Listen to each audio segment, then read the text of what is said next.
Gangene på Folketeatret er ved at være tømte. Den sidste deltager har ventet hele dagen. Hun hedder Vera og er kun 15 år gammel. Alligevel ligger drømmen for fremtiden allerede helt klar. Jeg drømmer om at blive professionel musiker og kunne spille overalt. Hvordan har du det? Jeg er nervøs. Er du? Ja. Er det bedst, når du er det? Nej. Det er bedst, når du ikke er det? Ja.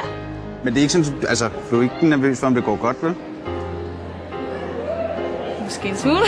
Jeg tror, at dommerne vil reagere lidt sjovt på, at jeg kommer ind og spiller klassisk. Og jeg tror lidt, at de vil synes, det er spændende. Men jeg er ret usikker på, hvordan de vil forholde sig til, hvordan jeg spiller. Hej.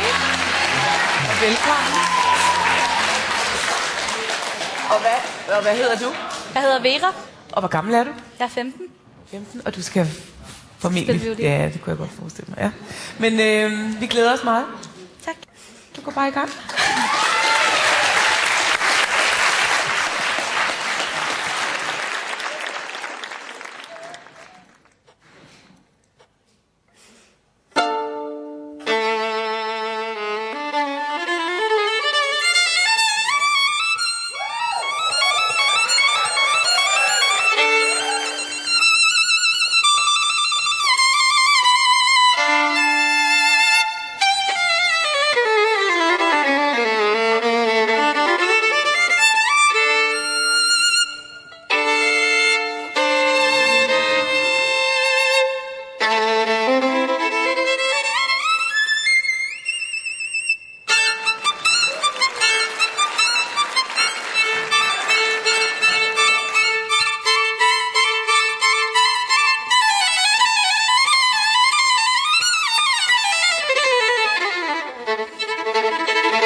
Fantastisk.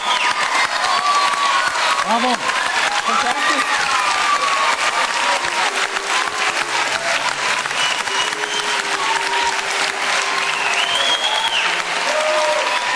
Jamen, Bravo. Det var en pragtfuld oplevelse. Ja, et kæmpe talent. Fantastisk. Jamen, jeg var også overbevist. Jeg var rigtig overbevist. Jeg hører rigtig meget klassisk musik inde i Tivoli, der hvor jeg kommer fra.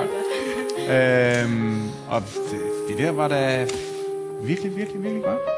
Det er vist en meget stor ros, når den kommer fra ham. Du er ikke kun begavet på dit instrument, du er også god til at få det ud over rampen. Der er mange violinister i din alder, som står med det og står lidt for sig selv med det.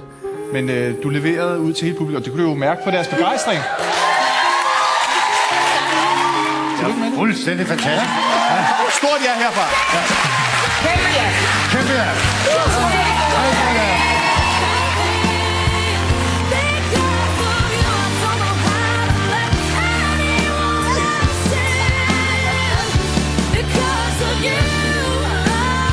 Hvordan har du det inde i maven? Bedre.